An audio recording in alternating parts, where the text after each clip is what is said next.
Vacuum on and battery pack in once I know I have my router totally set up.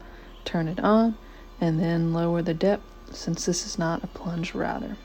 The goal was to take about 1/8 of an inch per cut, which means per time around the circle. Here you can see I'm also figuring out how to manage my rib dust hose. As you can see, I'm using a circle cutting jig that I made. It's really just a piece of scrap wood that my router is connected to with a screw as the center point. If you don't want to screw into your actual seat blank, you could always cut a piece of 1/8 inch stock or whatever you have on hand. On my previous Stool seat blank, I used an 1/8 inch piece of masonite, and then I used double-sided tape to stick it to the router.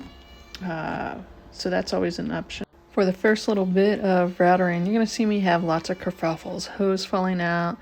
I guess I'm turning in the opposite direction of my screw, so my jig starts coming loose.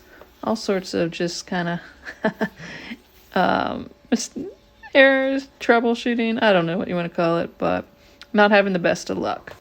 Back to talking about the circle cutting jig. As you can see, I'm having some struggles.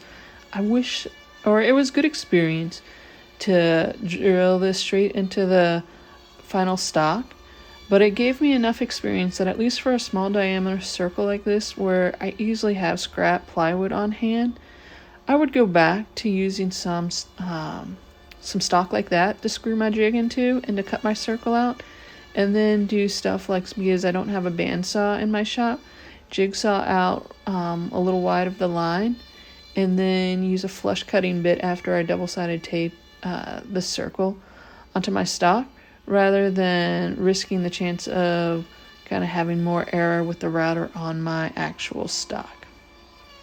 But if I was doing a ginormous circle like a kitchen table, I might not have that size stock on hand, so I can understand why you might go straight to a circle cutting jig on your actual stock. I keep struggling with my setup. My hose keeps popping out, and I just end up having to keep jiggling the router a fair bit as I'm trying to keep everything balanced and moving slowly. So I already at this point know that I'm just trying to get a few more passes in to lower the depth of the router bit, so that next I can unscrew this and then move on to cutting a little wide of that inside of the circle. And then I'm going to use a pattern bit on my router table to get the circle perfect through the full depth of cut.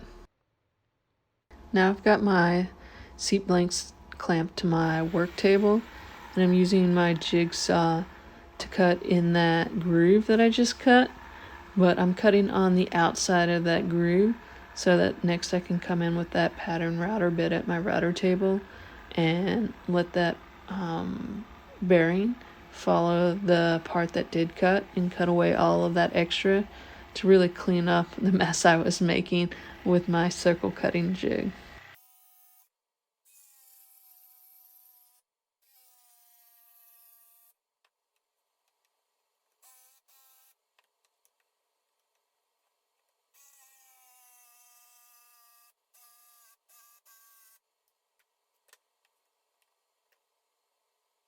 At long last, I've got a rough circle cut out of my original stock.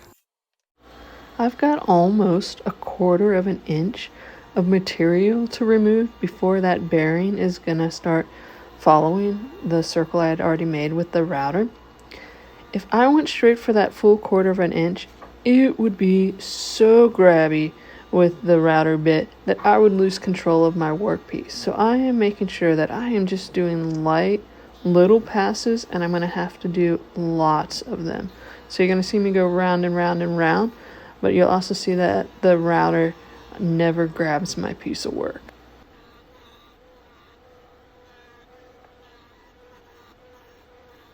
A question I might get asked is, how thick was my stock? And the answer is, it was probably 6/4 when I started, and once it got milled, it is 5/4. I wouldn't recommend sitting on a stool that was less than 4/4. By the time it gets down to 3/4 of an inch, I would start getting nervous for a full-size adult sitting on that stool.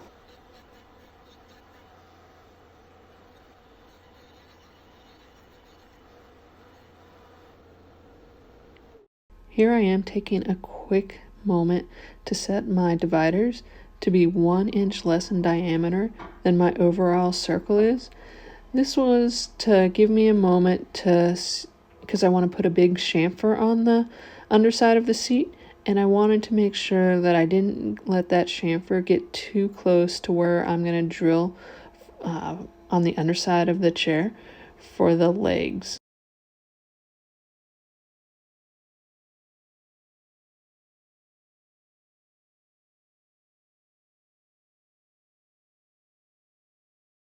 Please note that I'm using the safety guard on the router table to keep my fingers a little further away from that big router bit.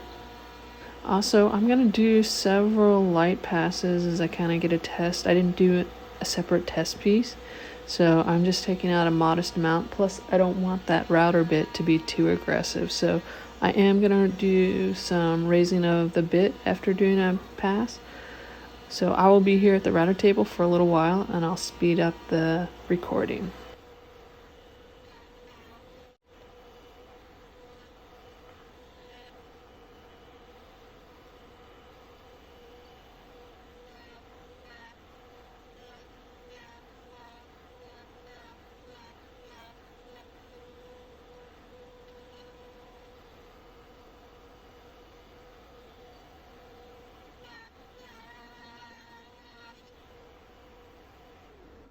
Next, I put a small roundover bit in the router table.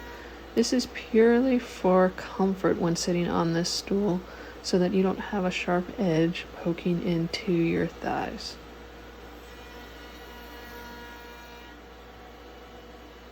Lots of checking my router bit setup and then taking mild passes and raising the bit to get my desired amount of roundover.